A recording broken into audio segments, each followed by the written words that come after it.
곧 있으면 미일 양국 간의 중요한 정상회담이 열립니다. 트럼프 대통령과 일본의 다카이치 총리가 만나게 되는데요. 그런데 이 회담을 앞두고 지금 일본 내부에서 벌어지고 있는 일들이 심상치가 않습니다. 최근 일본 정부가 트럼프의 방일에 맞춰 깜짝 선물을 준비하고 있다는 소식이 전해졌습니다. 바로 미국산 포드 F-150 픽업 트럭의 대량 구매입니다. 여러분도 아시다시피 F-150은 미국 텍사스에서나 어울릴 법한 거대한 픽업 트럭입니다.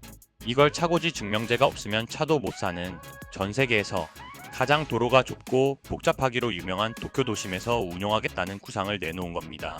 이것이 무엇을 의미하겠습니까? 상식적인 판단이라기보다는 트럼프 대통령 개인의 입맛을 맞추기 위한 상징적인 성의 표시로밖에는 해석되지 않습니다. 그런데 일본이 준비한 선물은 이게 다가 아닙니다. 일본의 상징과도 같은 기업 도요타 자동차가 미국 공장에서 생산한 자사 차량을 일본으로 역수입하겠다는 방침을 정했습니다. 미국에서 만든 도요타 차를 굳이 일본이 다시 사가겠다는 겁니다. 왜일까요? 바로 트럼프가 그토록 압박해왔던 미국의 대일 무역 적자를 줄여주기 위해서입니다. 사실 일본은 이미 최근 출범한 다카이치 내각 하에서 향후 5,500억 달러, 우리 돈 약 800조 원에 달하는 천문학적인 대미 투자 계획을 진행하고 있습니다. 800조라는 돈을 붓고도 모자라서 이제는 자국 도로 사정에도 맞지 않는 픽업 트럭을 대량으로 사주고 심지어 자국 기업이 미국에서 만든 차까지 다시 사주는 사실상 굴욕 외교에 가까운 모습을 보여주고 있는 것입니다. 일본이 이렇게까지 저자세로 나가는 이유는 단 하나입니다. 800조 투자나 향후 막대한 국방비 증액 같은 핵심 사안에서 어떻게든 트럼프의 유연한 태도를 이끌어내기 위한 필사적인 제스처입니다. 자, 지금 일본은 트럼프라는 거대한 파도를 넘기 위해 사실상 모든 걸 내어주고 있습니다. 그런데 바로 이 시점, 같은 트럼프 행정부를 상대하고 있는 한국의 상황은 어떻습니까? 최근 한국이 미국의 환심을 사기 위해 혹은 무역 적자를 줄여주기 위해 F-150 같은 엉뚱한 선물을 샀다는 뉴스를 들어보신 적이 있습니까? 오히려 정반대의 소식만 들려옵니다. 한국은 지금 미국을 포함한 전 세계를 상대로 판매를 하고 있습니다. 미국 본토에 K-방산 무기가 수출될 가능성이 거론되고 유럽 시장은 한국산 무기를 없어서 못 팔 정도입니다. 미국 내에서 현대, 기아차는 역대급 실적을 기록하며 일본 차를 위협하고 있습니다. 일본이 사주기와 역수입으로 미국의 비위를 맞추고 있을 때 한국은 압도적인 기술력과 생산력으로 미국 시장을 정면으로 뚫어내고 있습니다. 심지어 반도체 분야는 어떻습니까? 미국이 자국의 미래 산업을 위해 추진하는 반도체법의 성패는 사실상 한국의 삼성전자와 SK하이닉스의 투자에 달려있다고 해도 과언이 아닙니다.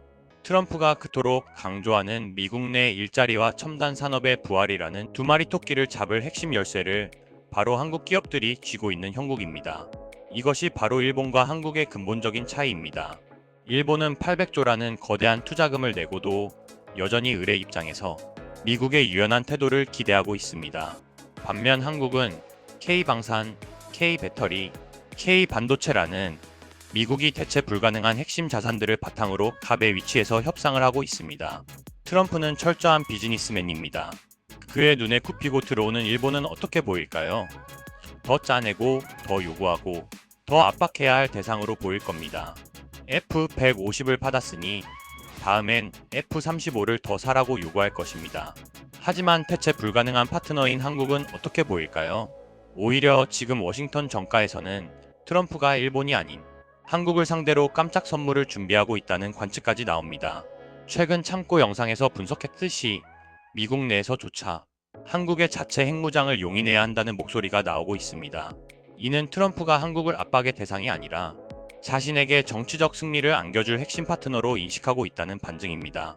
일본은 미국에게 돈을 쓰지만 한국은 미국에게 가치를 줍니다. 일본은 미국에게 부탁을 하지만 한국은 미국에게 필요의 대상이 됩니다.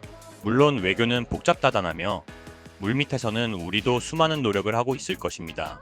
하지만 지금 겉으로 드러나는 현상만 보더라도 양국의 급이 달라지고 있음을 명확히 알 수 있습니다. 일본이 지금 도쿄 시내에서 F-150의 주차 공간을 걱정하고 있을 이 시간에 대한민국은 글로벌 핵심 공급망의 중심에서 스스로의 힘으로 새로운 질서를 만들어가고 있습니다.